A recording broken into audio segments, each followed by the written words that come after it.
வந்துருங்க. இந்த டெலகிராம்ல தான் வசதியா இருக்கு. இது அடிக்கடி தகராறு பண்ணுது. சரிங்க டெலகிராம்ல வந்துருங்க. சரிங்க டெலகிராம் சரிங்க நீங்க வந்துட்டீங்கன்னா அது அப்பவும் அழியாது. ரெண்டாவது வந்து டெலகிராம்ல வந்து 500 வீடியோ இருக்கு. அதெல்லாம் நீங்க பார்க்கலாம். நேரடியா பேசுறதெல்லாம் இருக்கு. லிங்கே இல்லாம பார்க்கலாம். டெலகிராம்ல உள்ள போந்துட்டீங்கன்னா அது வந்து விண்வெளி மருத்துவம்னு இருக்கும். அதுல வந்துடலாம். அதுக்காக இந்த மாதிரி சரிங்க சிறப்பா பயிற்சி எடுக்கிறவங்களுக்கு தனியா குழு இருக்கு. அதுல பாத்தீங்கன்னா 400 500 காணொலி இருக்கு. வகுப்பு நடத்தினது 20 பேர் 30 நேரடியா பயிற்சி கொடுத்தது, ஒரு நாள் பயிற்சி, 3 நாள் பயிற்சி, அதெல்லாம் எல்லாமே இருக்கு. எக்கச்சக்கமா இருக்கு. உங்க பொழுது போனீங்கன்னா பார்க்கலாம். இந்த வாட்ஸ்அப்ல அடிக்கடி தகராறு பண்ணுது. சரிங்க இப்ப நேற்று தான் சரிங்க சரிங்க மீட்கிறதுக்குள்ள போதும் ஆகி போச்சு. அது அது அது இந்த வாட்ஸ்அப் ஏதோ ஒன்று அனுப்பிச்சிடுறேன், ஒன்றும் தெரிய மாட்டேங்குது. அது ரெக்கவரி ஆக மாட்டேங்குது. கருத்து ஏகப்பட்ட வீடியோ இருந்தது, எங்க வச்சுன்னே தெரியல தனி. அதனால இப்ப சரி என்கிட்ட 300-400 பேர் இருக்காங்க. அதெல்லாம் மெல்ல மெல்ல வரட்டும் எல்லாருமே. சரி, அவர் இப்ப சரிங்க காணாம சரி என்னாச்சுன்னு தெரியல எல்லாரும். வருவாங்க இப்போ 8 மணி ஆகுது ஆமா, மணி என்னாச்சு? 8:01 ஆச்சு. 8:01 ம்.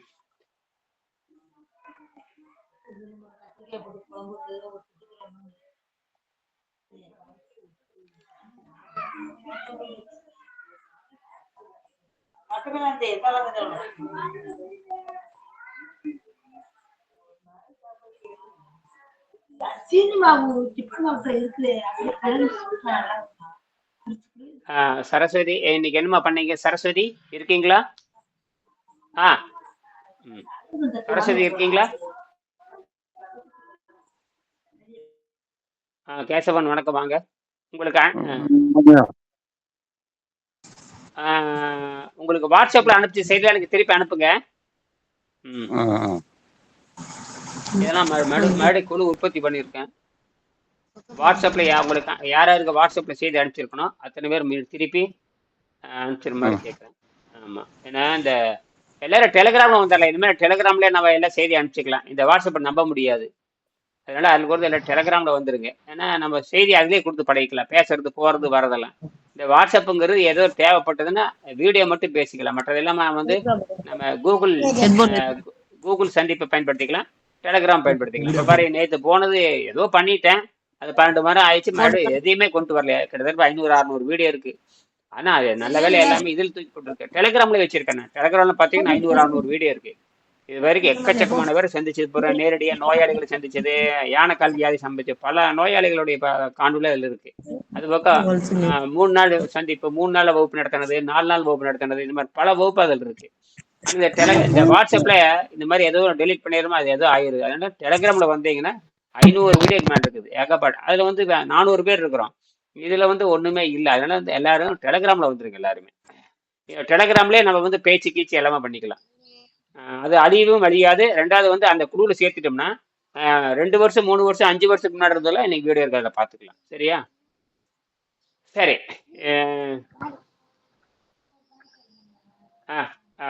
இந்த சந்தேகம் வந்து கேட்கல. முதல்ல வந்து தத்துவ வகுப்பு எல்லாரும் புத்தகம் வாங்கியிருப்பீங்க. புத்தகம் வாங்கியிருப்பீங்க. இந்த 30 நாள் இந்த நன்கொடை கொடுத்தவங்களும் 30 நாள் தொடர்ந்து கவனிக்கலாம். ஆமா, நன்கொடை கொடுத்தவங்க நன்கொடை கொடுத்துருப்பீங்க இல்லையா? நான் தனிப்பட்ட முறையில் பேசியிருப்பேன். இது பக்கம் சிறப்பு நன்கொடை எல்லாம் இருக்கு, நீங்க விருப்பப்பட்டு கொடுக்கலாம்.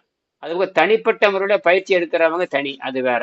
அந்த மாதிரி தனிப்பட்ட முறையில் சந்தேகம் வந்தேன்னா எப்போ வேணாலும் பண்ணலாம். இதுல நீங்க இந்த 30 நாள்ல பாத்தீங்கன்னா ஒரு நாளைக்கு ஒரு 5 வகுப்பு நடக்குது. 5 வகுப்பு வேலை நடக்கலாம். காலையில 2 வகுப்பு, மத்தியானம் 1 வகுப்பு, சாயங்காலம் 2 வகுப்பு. காலையில அதிகாலையில் 4:30 மணிக்கு வகுப்பு இருக்கு. அந்த மாதிரி அதிகாலையில் 4:30 மணிக்கு வந்து கூட நீங்க கேட்கலாம். வணக்கம், ஞானசேகரன் வந்திருக்கலாம். ஞானசேகர் வந்திருக்காரு. ஆமா, ஞானசேகர் வந்திருக்காரு. அவருக்கும் அப்படித்தான்.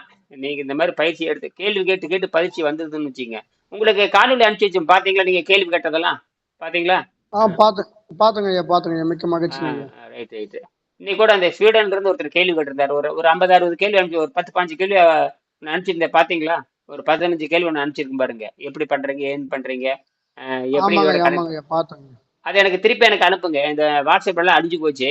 உங்களுக்கு இது வரைக்கும் உங்களுக்கு என்னென்ன அனுப்பிச்சோம்னு அதெல்லாம் திருப்பி அனுப்புங்க. ஞானசேகரன், புரியுதா? கிளாஸ் முடிச்சு பார்த்து அனுப்பிச்சு விடுங்க. ஆமா, இப்ப தேவையில்லை. எல்லாரும் அனுப்பிச்சிருங்க. வகுப்புலாம் முடிஞ்சதுக்கு அப்புறம் எல்லாம் அனுப்பிச்சு விடுங்க.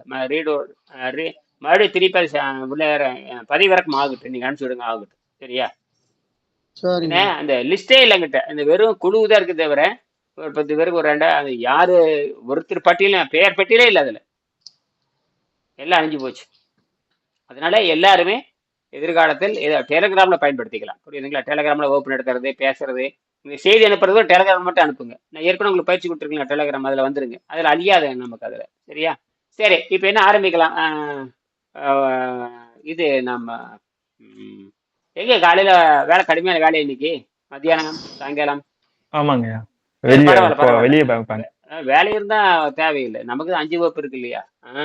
சரி, இந்த 9ஆம் படத்தை தொடர்ந்துங்க. 9ஆம் படத்தை தொடருங்க. ஆ 9ஆம் படத்துல காலையில ஓகேங்கய்யா. பிஜி ம். பிஜி முடிச்சாரு நினைக்கிறேன். பிஜி தான் அதே முடிச்சாரு. யாரு அதே முடிச்சு? இதுல தொண்டாக்கிக்கலாம். பக்கம் 98ங்கய்யா. பக்கம் அது 98 இன்னொரு இருக்குங்க. வாட்டி. புத்தகம் இருந்தா 98ஆம் பக்கம் எடுத்துங்க.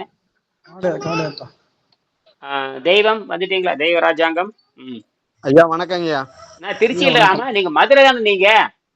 ஆமாங்கய்யா. என்ன ஒரு 2 மணி நேரத்துல வந்துடலாமே.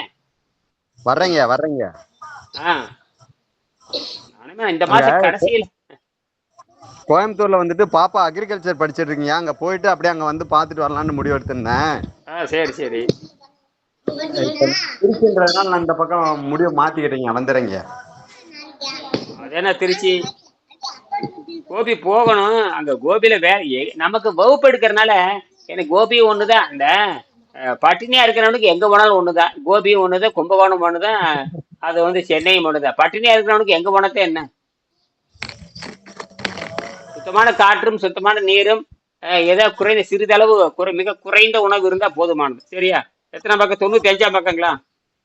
ஆமாங்கய்யா. ஐயா நீங்க யூடியூப் லைவ் போட்டிருக்கீங்களா? இல்லையா? நம்ம போடல, இன்னைக்கு இன்னைக்கு போடல. போடல. போடத்தான். போட்டுருங்கய்யா. அதுல ஒரு 10 பேர் வந்து பாக்குறாங்க. போட்டுறீங்களா? அப்ப நான் கனெக்ட் பண்ணிடுறீங்களா? கழட்டிடுறேன் இது. கழட்டிடலாம். இது இந்த வாட்ஸ்அப் தகராறுனால கவனம் சரிங்க. அப்ப செலுத்த நான் முடியல. படிச்சுட்டே இருக்கேன், நீங்க கனெக்ட் பண்ணுங்க. நான் லெசனை படிச்சுட்டே இருக்கேன், நீங்க கனெக்ட் நீங்க பண்ணுங்க. படிங்க. எல்லாரும் புத்தகத்தை எடுத்து வச்சுங்க. 95ஆம் பக்கமா? 98ங்கய்யா. 98ஆம் பக்கம் எடுத்துங்க. ஆமா. அந்த திருக்குறள்ல இருந்து ஆரம்பிக்கிறேங்க. ஆ, கொல்லான் புலாலை மறுத்தானை கைகூப்பி ம், எல்லா உயிரும் தொழும் ம், ஞாபகத்திற்கு வருகிறது. பாலும் ம், அசைவ உணவுதான். ஒருவர் சைவமாக நிலைத்த பின்புதான் நீர் உணவு பயிற்சியை எடுத்துக்கொள்ள முடியும் என்பதை ம், நான் இங்கு நினைவூட்ட விரும்புகிறேன். ம், நான் அசைவ குடும்பத்தில் பிறந்தவன். ஆகவே என்னைப் போலவே எல்லோரும் நீர் உணவுக்கு வர முடியும், வாழ முடியும். அமெரிக்க ஜனாதிபதியாக இருந்த கென்னடி அவர்கள், நாடு உனக்கு என்ன செய்தது என்று கேட்காதே, நீ நாட்டுக்கு என்ன செய்தாய் என்று சிந்திக்கவும் என்று கூறியதாக படித்திருக்கிறேன். ம், இந்த வார்த்தைகளையே நான் சிறிது மாற்றி எழுதியிருக்கிறேன். உலகம் உனக்கு என்ன செய்தது என்று நீ கேட்காதே, நீ உலகத்திற்கு என்ன செய்தாய் என்று சிந்திக்கவும் என்பது சற்று மேலான சிந்தனையாக இருக்கும் என்று எனக்கு தோன்றுகிறது. உண்மைதான். பிறந்த போது நாம் நம்முடன் கொண்டு வந்தது இந்த மனித உடலை மட்டுமே. அது 5 அறிவு உடையதாய் பசியுடன் தாய்ப்பாலை விரும்பி பருகும். அசைவ உணவு பழக்கம் உள்ளதாக பிறக்கிறது. உயிர்களின் உற்பத்தி சரித்திரத்தில் ஓரறிவு கொண்ட தாவரம் முதல் 6 அறிவு கொண்ட மனித இனம் வரை மிகவும் பலம் குறைந்த நீண்ட நாள் உதவியை நாடக்கூடிய பிறவி மனித பிறவிதான். ஓரறிவு கொண்ட தாவரம் முதல் 6 அறிவு கொண்ட மனித இனம் வரை மிகவும் பலம் குறைந்த நீண்ட நாள் உதவியை நாடக்கூடிய பிறவி மனித பிறவிதான். ஒரு ஆட்டுக்குட்டி கூட பிறந்தவுடன் நடமாடக்கூடியது. மனித குழந்தை இந்த திறமை பெற வருடங்கள் ஆகின்றன. ஆனால் இந்த மனித உடல் தகுந்த யோக முறை பழக்கங்களினால் பிறந்ததிலிருந்து சுமார் 15 முதல் 20 வருடங்களில் விண்வெளியில் இருந்து சக்தியை பெற்று ஒரு மினியேச்சர் யூனிவர்ஸ் ஆக நாம் வாழும் அண்டத்தோடு தொடர்பு கொள்ளக்கூடிய அதன் பிரதிபிம்பமாக மாறக்கூடிய சக்தியை உள்ளடக்கி பிறக்கிறது. ஒவ்வொரு யோகியும் ஒரு காஸ்மிக் இன்ஜின் விண்வெளியில் இருந்து சக்தியை பெற்று உலகில் நடமாடக்கூடிய ஒரு அபூர்வமான இயந்திரம். இந்த இயந்திரம் அறிவுபூர்வமானது என்பது இன்னும் விசேஷம். இந்த நிலையை மனிதன் அடையும் போது வாழ்க்கையில் முதல் முறையாக அவன் உலகத்திற்கு உபயோகமாக மாறுகிறான். அவன் உலகத்திலிருந்து பெற்றுக்கொள்வதை நிறுத்திவிட்டு உலகத்திற்கு கொடுக்க ஆரம்பிக்கிறான். அவன் கொடுப்பது நல்ல கல்வியும் சிறந்த பிள்ளை பேரும் ஆகும். இதுவே இந்தியாவின் மதிப்புமிக்க பிரஸ்தான திரயம். பிரஸ்தான பிரம்மசூத்திரம் திரயம் அவ்வளவுதான். உபதிடங்கள் பிரஸ்தானம் முக்கியமானது அர்த்தம். ம். பிரம்மசூத்திரம் ஆ. உபநிடங்கள் பகவத்கீதை ம். உலகற்கு கொடுத்துள்ள செல்வமாகும். ம். பெரும் அவற்றுள் யாம் அறிவது இல்லை, அறிவறிந்த மக்கட்பேறு அல்ல பிற. ம். ஆங்கிலத்தில் ஹீலிங் வித் மைண்ட் பவர் என்ற புத்தகத்தை ரிச்சர்ட் ம். ஷேம்ஸ் எம்டி, ஒரு டாக்டர் என்பவரும், ம். சுக் ஸ்டர்ன் எம்எஸ் பிஹெச்டி, ஒரு ஹிப்னோட்டிஸ்ட் என்பவரும் சேர்ந்து எழுதியிருக்கிறார்கள். ஆ. அதிலிருந்து முக்கிய பகுதிகளை எடுத்து எழுதி அதன் தமிழ் மொழி பெயர்ப்பையும் கீழே தருகிறேன். ஆ. The person interested in holistic health will ம். consider the quality of the air and water ம். he or she takes in on a daily basis. They are an important part of your diet. உடலோடு உள்ளமும் சேர்ந்த ஆரோக்கியத்தை பெற விரும்புவோர் தான் சுவாசிக்கும் காற்றையும் குடிக்கும் நீரையும் கவனித்து பரிசீலித்து உட்கொள்வார்கள். ஆ. அவை உங்கள் உணவில் முக்கியமான பகுதியாகும். ஆ. Page 159. Ah. It is no wonder ah. then that yoga has existed for thousands of years. ம். It is a complete holistic system of exercise. Ah. Besides lingering up the body, it emphasizes self-exploration and relaxation, ah. making it a perfect physical tool for total health. ஆ. யோகம் பல ஆயிரம் வருடங்களாக இருந்து வருவது ஆச்சரியம் அல்ல. ஆ. இது மனதுக்கும் உடலுக்குமான முழுமையான ஒரு பயிற்சி. ஆ. உடலுக்கு பயிற்சி கொடுப்பதுடன் மட்டும் நிற்காமல் யோகம் சுய ஆராய்ச்சியையும் பூரண ஓய்வையும் தருகிறது. ம். உடலும் மனமும் கூடிய முழு ஆரோக்கியத்திற்கு இது ஒரு பூரணமான மார்க்கமாக விளங்குகிறது. போதும் போதும் போதும் போதும் போதும் போதும். இதுல நீங்க கேள்வி கேட்கலாம். இப்போ இந்த கொல்லானில் இருந்து இந்த பூரண மார்க்கம் சொல்றீங்கல்ல, மார்க்கம் அது வரைக்கும் நீங்க கேள்வி கேட்கலாம். இதுவே பெரிய விஷயம். இல்ல ஏகப்பட்ட செய்தி இருக்கு. இதுல பாத்தீங்கன்னா இந்த முக்கியமான செய்தி, இந்த ஆங்கில மருத்துவத்தை நம்புறவங்க எல்லாருமே, யார் யார் ஆங்கில மருத்துவத்துல இருக்கிறீங்க? இப்ப மருந்து சாப்பிட்றவங்க யாரா இருக்கு? கை தூக்குங்க. யாராவது மருந்து சாப்பிட்றீங்க? யாராவது நான் மருந்து சாப்பிட்டுருக்கிறேன், நான் மாத்திரை சாப்பிட்டேன், கேசவன், பூர்ணசங்கமார், அவங்க யாராவது அந்த வகை கேஎம்ஆர் யாராரே இருக்கீங்க. நல்ல வேளை நீர்பயிற்சி பண்றதுனால மருந்தெல்லாம் தூக்கி வீசிட்டீங்க இல்லையா? அப்படித்தானே? நான் மருந்து சாப்பிட்டேன், இப்போதைக்கு விட்டுட்டேன். யார் சொல்றீங்க? ராஜகுமார், சிவகங்கை. சிவகங்கை ராஜகுமார் எங்க இருக்காரு? வரேன். ஏவிகேஎம்ஆர். ஓ, ஏவிகேஎம்ஆர் நீங்க தான் பேசுறீங்களா? அந்த வெளிச்சம் தெரியல, கொஞ்சம் வெளிச்சத்து பக்கம் நின்னுங்கள. நீங்க இருட்டா இருக்கறனால அப்படி வெளிச்சத்தை நோக்கி திரும்புங்க. உங்க மூஞ்சிக்கு முன்னாடி வெளிச்சம் இருக்கணும். எப்படி? எங்க ஊர் கிராமம். மூஞ்சிக்கு முன்னாடி வெளிச்சம். இப்ப என் மூஞ்சிக்கு முன்னாடி வெளிச்சம் இருக்கு. உங்க மூஞ்சிக்கு முன்னாடி லைட் இருக்கணும். நீங்க உங்க தலைக்கு பின்னாடி வெளிச்சம் இருந்தா இருட்டா இருக்கும். இப்படிதான் கரெக்ட். அதே போல ஞானசேகரன் வந்து எங்கேயோ ஓடிட்டு இருக்குது. ஞானசேகரன் வந்து கொஞ்சம் நிலைப்படுத்திங்க. தினம் இரவு 8 மணிக்கு வருகின்ற பொழுது இடத்துல நீங்க உங்களுக்கு பின்னாடிதான் வெளிச்சம் இருக்கு. நீங்க அப்படியே மின்றீங்க. அப்புறம் வெளிச்சமா தான் இருக்குது, தவிர ஒண்ணும் இல்லை. இப்ப திரும்பி நின்னுக்கலாம் பார்க்கலாம். உங்க மூஞ்சிக்கு முன்னாடி வெளிச்சம் இருக்கணுங்க. எத்தனை தடவை சொல்லியிருக்கேங்க, மூஞ்சிக்கு முன்னாடி வெளிச்சம் இருக்கணும்னு சொல்றேங்க. அவங்க சரி பண்ணிக்கங்க எல்லாருமே. நீங்க யாருன்னு உலகத்துக்கு தெரியணும். கசாமுசான்னு வரக்கூடாது. இப்பதான் தெரியுது. உங்க முன்னாடி வெளிச்சம் இருக்கிற மாதிரி உங்க முன்னாடி ஒரு வெளிச்சத்தை போட்டுக்கு ஒரு 10 வாட்ஸ் பல்ப் வாங்கி போட்டு முன்னாடி நின்றுக்க வேண்டியது தானே. தினம் ஒரு 1/2 மணி நேரம் வர்றீங்க. நீங்க கேட்கற கேள்வியெல்லாம் உலகத்துக்கு தெரியணும். இதெல்லாம் வந்து பழகினா தான் நாளைக்கு நீங்கெல்லாம் சொல்லிக் கொடுக்கலாம், ஆலோசனை வழங்கலாம் நீங்களே. அதாவது உங்களுடைய வாட்ஸ்அப்ல நான் என்ன வீடியோ பார்த்தேன்னு எல்லாத்துக்கும் அனுப்புங்க. அனுப்பிச்சு எல்லாத்தையும் சேர்த்துங்க. உங்க சார்பில் வகுப்பாது வந்து இப்ப இங்க எத்தனை பேர் இருக்கு? ஒரு 7-8 பேர் வந்திருக்கிறீங்க. இந்த 7-8 பேருமே என்ன பண்ணணும்னா, நான் அனுப்புற செய்திகளை அனுப்புறீங்களா எல்லாத்துக்கும்? இந்த மாதிரி ஒரு நாளைக்கு 5 நிகழ்ச்சி இருக்கு. அது அனுப்பிச்சிருப்பேன். இந்த பட்டியல் பாத்தீங்களா? யாராவது பாத்தீங்களா? பார்த்தாங்க ஐயா, அனுப்பிச்சுக்கிட்டு இருக்கேங்க ஐயா. ஒரு நாளைக்கு 5 நிகழ்ச்சி இருக்கு. அந்த அந்த நிகழ்ச்சி நேரத்தை பாத்தீங்களா? காலையில பாருங்க, பார்த்தவங்க சொல்லுங்க பார்க்கலாம். அந்த 5 நிகழ்ச்சி நேரம் சொல்லுங்க பார்க்கலாம். காலையில இந்த 5 நிகழ்ச்சி, ஒரு நாளைக்கு 5 காலையில் 4:30, காலையில் 4:30 ஏர்லி மார்னிங். ஆ அப்புறம் 6 மணி, ஆ மதியம் 12 மணி, ஆ அப்புறம் ஈவினிங் வந்து 4:30, ஆ அப்புறம் நைட் 8. ரைட். ஆ இது போக தனிப்பட்ட முறையில 2, 3 காணொளி பண்ணியிருக்கேன் இன்னைக்கு. இது போக தனியா 1, 2 வரலாம். இந்த 5 உறுதியா இருக்கும். இந்த இந்த தொடர்பு எண் மாறவே மாறாது. தேதி கீதி எதுவும் இருக்காது. தினமும் காலையில 4:30க்கு இருக்கும். தினமும் காலையில 6 மணிக்கு இருக்கும். மதியம் 12 மணிக்கு இருக்கும். அப்ப சாயங்காலம் 4:30க்கு இருக்கும். இரவு 8 மணிக்கு இருக்கும். எல்லாம் 30 நிமிஷம் தான். கேள்வி கேட்கறத பொறுத்து நேரம் நீண்டும். 20 நிமிஷத்துக்கு மேல இருக்கக்கூடாது. கேள்வி கேட்டீங்கன்னா ஒரு 20 நிமிஷம் நீட்டிக்கலாம். இல்லைன்னா வகுப்பு முடிச்சுக்கலாம். சரியா? நீங்க வந்து உங்க நேரம் பொன்னான நேரத்த நான் வீணடிக்க முடியாது. நான் போய் விடிய விடிய கூட பேசிட்டு இருப்பேன். உங்களுக்கு 1008 வேலை இருக்கும். அதெல்லாம் புரிஞ்சுக்கிட்டு நீங்க என்ன பண்றீங்கன்னா, அத புரிஞ்சுக்கங்க. உங்க நேரம் முக்கியமானது. ஆனா என்னுடைய என்னுடைய எனக்கு இன்னும் 100 வருஷத்துக்கு உழைச்சுக்கிட்டே இருப்பேன். என்னுடைய வேலையே வந்து உழைத்து போய் சேர்க்கறது தான். விண்வெளியில போய் குடியேறி, அங்க மக்கள் குடியேறி திருமணம் பண்ணி விவசாயம் பண்ற வரைக்கும் நான் விட போறதில்ல. அதனால எனக்கு பணம் இருக்கு. இப்ப இன்னைக்கு கூட ஒருத்தரு பிஜி எனக்கு 10,000 நன்கொடை குடுத்துருக்காரு.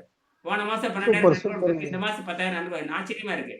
போன மாசம் 40,000 நன்கொடை குடுத்துருக்காரு. ஒரு லேப்டாப் ஒண்ணு வாங்கி குடுத்துருக்காரு. சின்ன மினி லேப்டாப் டேப்லெட் வாங்கி குடுத்துருக்காரு. அவங்க ஒரு 12,000 நன்கொடை குடுத்தாரு. இந்த மாசம் 10,000 நன்கொடை குடுத்துருக்காரு. இவங்க குடுக்கறனால தான் நான் பயிற்சி பண்றேன். அதனால வந்து யாருக்கும் என்னன்னா, அதனால தான் நான் இலவசமா பண்ணிட்டு இப்ப இல்ல. நான் வந்து இலவசம் எப்ப இருந்தா பண்ணிட்டு தான் இருக்கேன். தேவைப்படுறவங்க எனக்கு பணம் குடுத்து கத்துக்குவாங்க. இனியன் மட்டும் நேரடியா வேணும், நேரடி ஆசிரியர் பயிற்சி வேணும்னு சொல்றவங்களுக்கு மட்டும் தான் நான் கட்டணமே தவிர, மற்றதுக்கு நீங்க வந்து இந்த ரூ. 3000 நன்கொடை மினிமம் வச்சிருக்கேன். அத நீங்க கட்டிட்டு 30 நாள் கவனிச்சுக்கிட்டே இருக்கலாம். அதிலே நீங்க செஞ்சுக்கலாம். தினம் உங்களுக்கு வந்து ஒரு நாளைக்கு 1 மணி நேரம் வகுப்புக்கு வந்தீங்கன்னு வச்சுக்கங்க. காலையில ஒரு வகுப்பு, சாயங்காலம் வகுப்பு, ஒரு நாளைக்கு 5 தடவ வருது. அப்படி பார்த்துட்டோம்னா ஒரு 2 மணி நேரம் வரும். நீங்க குறைஞ்சபட்சம் 2 வகுப்புல கலந்துட்டீங்கன்னா, உங்களுக்கு சந்தேகம் நீங்கிட்டே வரும். சந்தேகம் நீங்கிட்டே வர்றப்போ, இந்த கையில புத்தகம் இருக்கும். ஏற்கனவே நான் வந்து 4000, 3500, 4000 காணொளிச்சிருக்கேன். அதுபோக தனிப்பட்ட முறையில எல்லாத்துக்கும் தனிப்பட்ட வீடியோ. அந்த வீடியோவும் அனுப்புறேன். எல்லாத்துக்கும் அனுப்பிச்சிருக்கேன். சரஸ்வதி அம்மாவுக்கு போட்டு 10, 20 வீடியோ அனுப்பிச்சிருக்கேன். அவங்களாம் அத பார்த்து அதிலேயே செய்யலாம். நேரடியா பயிற்சி குடுத்து, ஆ பெரியவங்க, வயதானவங்க, 70 வயசு, 80 அவங்களுக்கே படிக்க வச்சு, அவங்ககிட்டயே பேசி இந்த மாரி நெறைய வேலை பண்ணியிருக்கேன். அவங்களுடைய காணொளி அப்படியே அனுப்பிச்சிருக்கேன். கிராமத்துல பட்டி, தொட்டி, கிராமம் ஒரு சந்து பொந்து இல்லாம சுத்தியிருக்கேன். இந்த 25 வருஷத்துல. திருநெல்வேலியில மட்டும் கிட்டத்தட்ட கண்காணாத தேசம். திருநெல்வேலியில பார்த்தீங்கன்னா, பல குக்கிராமம் இருக்குது. அங்கெல்லாம் போய் கடுமையான கால் நோய், கடுமையான யானைக்கால் நோய் சகிக்கவே முடியாது. ஒருத்தர் யானைக்கால் நோய் பார்த்தீங்களா இல்லையா? எவ்வளவு பெரிய கால் பாருங்க. அவருக்கு 120 கிலோ எடை வந்து கரைச்சு, அவருக்கு பார்த்தா 90 கிலோ கொண்டு வந்திருக்கேன். 90 அப்புறம் காலே வத்தி போச்சு. அவர் என்ன ஆனாரு, என்ன லீக் ஆனாரு ஒண்ணுமே இல்ல. அவங்க நல்லாயிர்றாங்க பாவம் கிராமத்துல. அப்படி ஒண்ணும் பெருசா எல்லாம் அவங்ககிட்ட ஏதோ ஒரு ஃபோன் வச்சிருக்காங்க அவ்வளவுதான். அவங்கள தொடர்ந்து வர வச்சுக்கலாம் ஒண்ணும் முயற்சி பண்ணி நல்லா ஆகுதே தவிர, அவங்க வந்து திருப்பி வந்து நான் வந்து கொண்டுட்டு போகிறேங்கிற எண்ணமே வர்றதில்ல. அந்த நகர மக்களுக்கே அந்த எண்ணம் இல்லாத பொழுது, கிராமத்து பக்கம் சொல்லவே தேவையில்ல. ரொம்ப கஷ்டம் தான். என்ன பண்றது? இந்த மாரி விவரம் இருக்கவங்க, தொழில்நுட்பத்தை பயன்படுத்துறவங்க, ஹை டெக்னாலஜி வச்சிருக்கவங்கலாம் என்ன பண்ணுவோம்? இப்போ நீ நீ வந்து நம்ம உலகமெல்லாம் கொண்டு போய் சேர்த்துற வேலை நம்ம பார்க்க தவிர, அதனால தான் இந்த உலகமெல்லாம் கொண்டு சேர்த்துக்க வேலை பண்றேன். இது உங்க நண்பர்களோட பட்டியல பூரா அனுப்புங்க. எந்த நாட்டுல இருக்காங்க? அவங்களுக்கு இந்த லிங்க் அனுப்புங்க. அவங்கலாம் வரட்டும். வந்து இப்படி ஒண்ணு இருக்கிறதா தெரியும். இப்ப தமிழ் கத்துறீங்களே, இப்பதான் தமிழை பத்தி பேசுறீங்க. தமிழ்ல என்ன அறிவியல் இருக்கு? எப்படியெல்லாம் ஆரோக்கியத்தை கொண்டு வர முடியும்? ஒரு மனிதன் சுயமாகவே டாக்டரா மாற முடியும். எவ்வளோ விஷயம் இருக்குது இதுல. இதெல்லாம் செஞ்சுட்டாங்கன்னா, நோயற்ற வாழ்வுக்கு நிகராக வேற எந்த இதுவும் கிடையாது. இந்த தமிழ் மட்டும் தான் தெளிவா சொல்லுது. நல்ல வேளை நமக்கு தமிழ் தெரிஞ்சா போதுமானது. நோய் இல்லாதவனுக்கு வந்து எத்தனை மொழி தெரிஞ்சிருந்தா என்ன? நோயற்ற வாழ்வே குறைவற்ற செல்வம். எனக்கு 10 மொழி தெரியும். ஆனா எனக்கு புற்றுநோய் இருக்குது. எனக்கு 10 மொழி இருக்கு. எனக்கு சர்க்கரை நோய் இருக்குது. என்ன மொழி தெரிஞ்சு என்ன பண்ண போறேன்? மொழி வந்து ஒரு மனிதனுக்கு தூண்டுதல் தரணும். ஒரு மொழி வந்து மனிதனுக்கு விடுதலை தரணும். விடுதலை தராத மொழியும், விடுதலை ஆரோக்கியம் தராத மொழியும் இருந்து என்ன பிரயோஜனம்? ஆ? 10 மொழி உலகத்துல வந்து 10 மொழி செம்மொழிங்கிறாங்க. இதுல 2 மொழி தான் உயிர் வாழ்ந்துட்டு ஒண்ணு சீன மொழி உயிர் வாழ்ந்துட்டு இருக்குது. அடுத்தது தமிழ் மொழி உயிர் வாழ்ந்துட்டு இருக்குது. சீன மொழி யாரும் எழுத முடியாது, படிக்க முடியாது. தமிழ் மொழி ஒண்ணு தான் வாழ்ந்துட்டு இருக்குது. மற்ற எல்லா மொழியும் செத்து போச்சு. சரியா? ஆக எது ஆரோக்கியத்தை தெரிகிறது? நமக்கு ஒரு மொழி போதும். மற்றவனுக்கு 2 மொழி. சரியா? தமிழ்நாட்டை தவிர தமிழ்ல பேசி தமிழ் தாய்மொழியை கொண்டவங்களுக்கு ஒரே மொழி போதும். மற்றவனுக்கு 2 மொழி. ஏன்னா ஆரோக்கியம் தராத எந்த மொழியும் குப்பைமேடு தான். ஆரோக்கியம் இல்லாம முட்டாள் தான். இப்ப பாருங்க, இந்த ஆங்கிலத்தில் எதுக்கு தெரியுமா ஆங்கில மருந்து சாப்பிட்டியான்னு கேட்டீங்கன்னா, ஒரு ஆங்கில மருத்துவர் 2 பேரும் சேர்ந்து உடலும் மனமும் சேர்ந்து செய்கின்ற பயிற்சி முறை எழுதியிருக்காங்க. அதை நீங்க கூகுள்ல போனா பார்க்கலாம். ஹீலிங் வித் மைண்ட் பவர்னு. ஏற்கனவே படம்லாம் அனுப்பிச்சிருப்பேன். படம் புத்தகங்களுக்கு அனுப்பிச்சிருப்பேன். அந்த புத்தகம் இருந்தா வாங்கி படிங்க. அதாவது ஹீலிங் வித் மைண்ட் பவர். 2 மருத்துவர்கள், ஒருத்தர் வந்து பார்த்தீங்கன்னா மருந்தை மருந்தை பற்றி பேசுகின்ற மருத்துவர் எம்டி, இன்னொருத்தர் அறுவை சிகிச்சை நிபுணர். 2 பேரும் கூட்டாக சேர்ந்து ஹீலிங் வித் மைண்ட் பவர் எழுதியிருக்காங்க. அதுல தான் முக்கியமான பகுதி அவர் படிக்கிறாரு. 99ஆம் பக்கத்துல பார்த்தீங்கன்னா பெருமவற்றில் யாமருவதில்லை அறிவறிந்த மக்கள் பேர் அல்லவர கீழே படிங்க. அப்படியே ஆங்கிலத்தில் அது மாதிரி இருக்க படிங்க. ஆங்கிலத்தில் ஹீலிங் வித் மைண்ட் பவர் அது படிங்க. ஹீலிங் வித் மைண்ட் பவர் என்ற புத்தகத்தை ரிச்சர்ட் ஷேம்ஸ் எம்டி ஒரு டாக்டர் என்பவரும், சக் ஸ்டர்ன் எம்எஸ் பிஹெச்டி ஒரு ஹிப்னோட்டிஸ்ட் என்பவரும் சேர்ந்து எழுதி இருக்கிறார்கள். அதிலிருந்து முக்கிய பகுதிகளை எடுத்து எழுதி அதன் தமிழ் மொழிபெயர்ப்பையும் கீழே தருகிறேன். முடிஞ்ச இந்த புத்தகம் வாங்கி பேஜ் படிங்க. 1 ஓகேங்க. The page 156. The person interested in holistic health will consider the quality of air and the water ம், he or she ம், takes in on a daily basis. ம், They are an important part of your diet. ம். உடலோடு உள்ளமும் சேர்ந்த ஆரோக்கியத்தை பெற விரும்புவோர் தான் சுவாசிக்கும் காற்றையும் குடிக்கும் நீரையும் கவனத்துடன் ம். பரிசீலித்து உட்கொள்வார்கள். ம். அவை உங்கள் உணவில் முக்கியமான போதும் பகுதியாகும். போதும். இது என்ன புரிஞ்சுக்கிறீங்க சொல்லுங்க பார்க்கலாம். இது யாருக்கு புரியுதுன்னு சொல்லுங்க.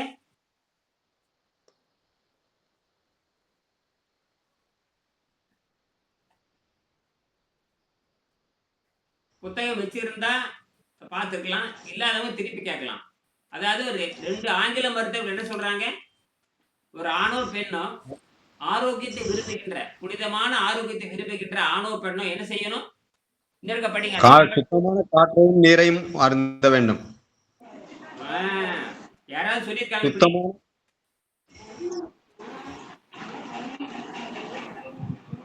ஐயா, சுத்தமான காற்றையும் நீரையும் கவனத்துடன் உட்கொள்ள வேண்டும். அதுதான் வாழ்க்கையோட முதல் உணவுங்கிறாங்க. அப்ப உணவுனா என்ன? காற்றும் நீரும். இப்படி யாராவது சொல்லியிருக்காங்க உலகத்துல? யாராவது அதாவது ஒரு வீட்டுக்கு போனா சாப்பிட்டியான்னு கேட்டா என்ன தெரியுமா அர்த்தம்? நீரை சாப்பிட்டியான்னு தான் அர்த்தம். அதுக்கு பேரு சாப்பிட்டியா, தாகமா இருக்கா, அப்படி சாப்பிட்டியான்னு தண்ணி குடிச்சேன்னு அர்த்தம். அதுதான் தண்ணி குடித்ததுதான் சாப்பிட்டியான்னு அர்த்தம். அருந்தினாயா? உலகத்துல முதல் உணவே தண்ணீர் தான். அனைத்து வகையான உயிரற்ற பொருள்கள், உயிருள்ள பொருள் அனைத்தும் தண்ணி இல்லாம இயங்கவே இயங்காது. அதாவது நீரின்றி அமையாது உலகு அப்படின்னாரு திருவள்ளுவர். மிகப்பெரிய கண்டுபிடிப்பு. நீர் இல்லாம எதுவுமே இல்லை.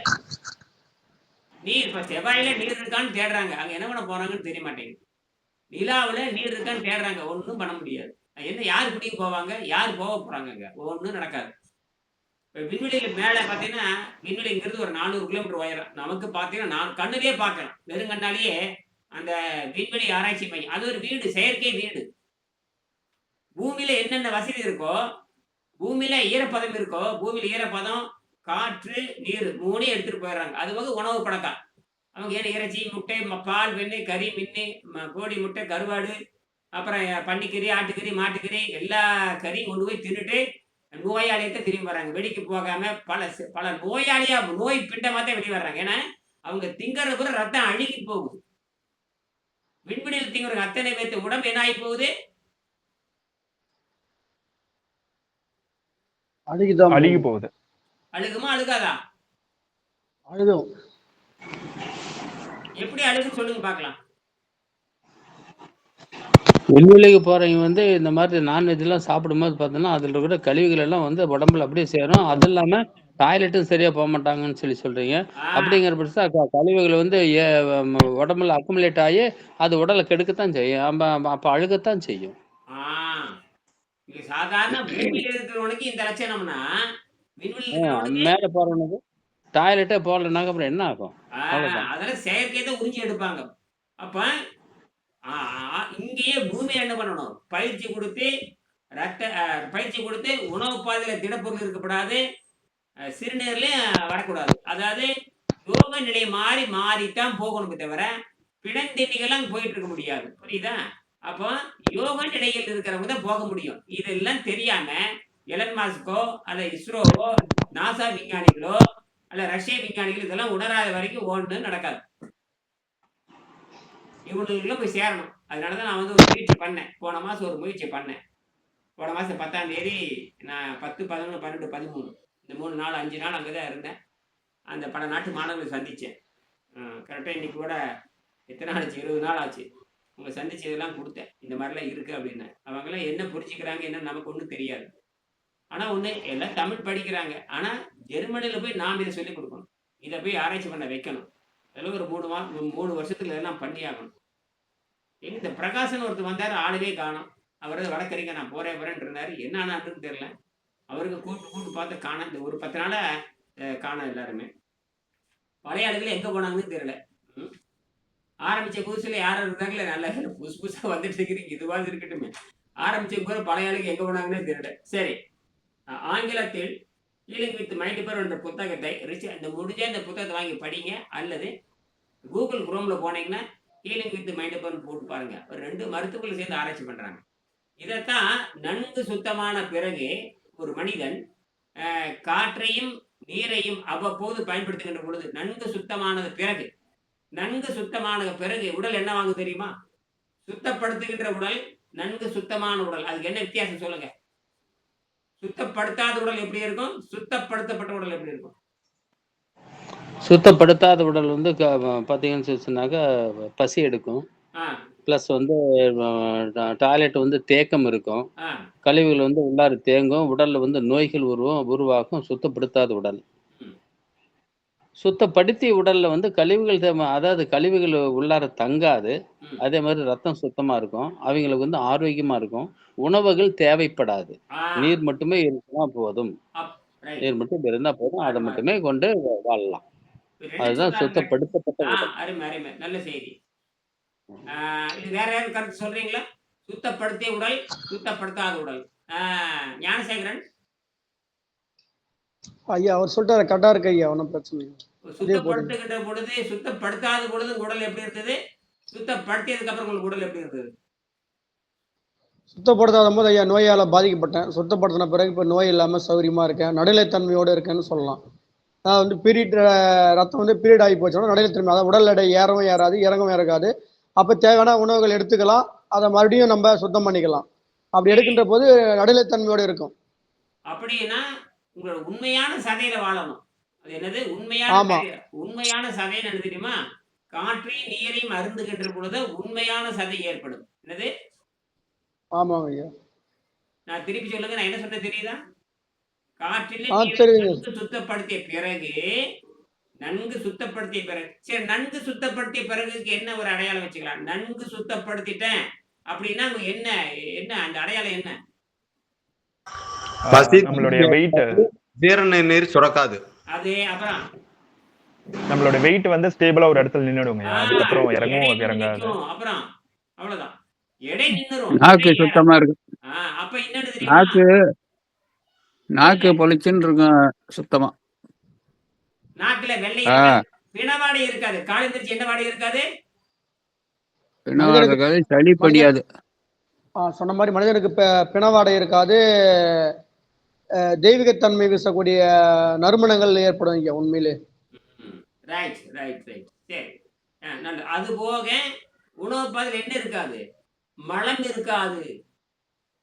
மலம் இருக்காது. வேர்வைகளும் வெளியேறாதுங்க. வேர்வைகளும் வெளியேறதுக்கு வாய்ப்புகள் கம்மி. மலமற்ற தேவையாக மாறுறீங்க. எவ்வளவு பெரிய, அதாவது ஆரோக்கியத்திற்காக உங்கள் உணவு பழக்கத்தை தியாகம் பண்ணிடுறீங்க. எதற்காக? உணவு பழக்கத்தை தியாகம் பண்ணா மல ஜலம் மற்ற உடல் கிடைக்குதுங்க ஐயா. இப்ப என்ன, அறுவை சிகிச்சை பண்ணும் பொழுது எல்லாத்துக்கும் பாத்தீங்கன்னா கிட்டத்தட்ட பாத்தீங்கன்னா 6 பவுண்டு 10 பவுண்டு, ஒரு பவுண்டுக்கு 400 கிராம் 10 பவுண்டு மலம் இருக்குன்னு எழுதுறாரு. யாரு? Doctor Arnold Ehret. இவரு தான் ஜெர்மனி டாக்டர். எழுதுறாரு, அடே எல்லாரும் என்ன பண்ணிருக்கீங்க, உடலை சுருக்கி வச்சிருக்கிறீங்கிறாரு. இந்த பெருங்குடல் ரொம்ப முக்கியம். சிறுகுடலை காட்டிலும் பெருங்குடல் ரொம்ப முக்கியம். அந்த பெருங்குடல் எப்படி இருக்குன்னு கேட்டீங்கன்னா சுருக்கி போய் கிடக்கும். அந்த சுருங்கி போன பார்த்தீங்கன்னா கெட்டி போய் நாரி போய் புழுவோட நெட்டிட்டு எல்லா மனிதர்கிட்டையும் குறைஞ்சபட்சம் 10 பவுண்டு. 10 பவுண்டு என்ன எடை இருக்கும் சொல்லுங்க? ஒரு பவுண்டு 500 கிராம் வச்சுக்கலாம். 10 பவுண்டுக்கு எத்தனை கிலோ? 10 பவுண்டு 4 கிலோ வருங்கய்யா. 4 கிலோ, அதாவது வந்து 4 கிலோ, 2.5 பவுண்டு 1 கிலோ. சரி, இதுதான் இப்படித்தான் இந்த 3 வேளை ஆகாரம் திங்கிறான் பாருங்க, அவனும் இப்படித்தான் இருப்பான். இந்த 3 வேளை ஆகாரம் திங்கிறான் பாருங்க, சாதாரண உணவு திங்கிறான் பாருங்க, இதுதான். நானும் அப்படித்தான் ஒரு 30 வருஷத்துக்கு முன்னாடி 40 வருஷத்துக்கு முன்னாடி இப்படித்தான் இருந்தேன். இந்த மாதிரி நாடி போய் கிடக்கும். அப்ப வயிற்றுல எப்பவுமே 10 கிலோ 5 குறைஞ்ச வச்சு நமக்கே 5 கிலோ மலம்னா வெளிநாட்டுக்காரருக்கு எத்தனை கிலோ மலை இருக்கு யோசிச்சு பாருங்க. வெளிநாட்டுக்காரர் எத்தனை கிலோ மலை இருக்கும்?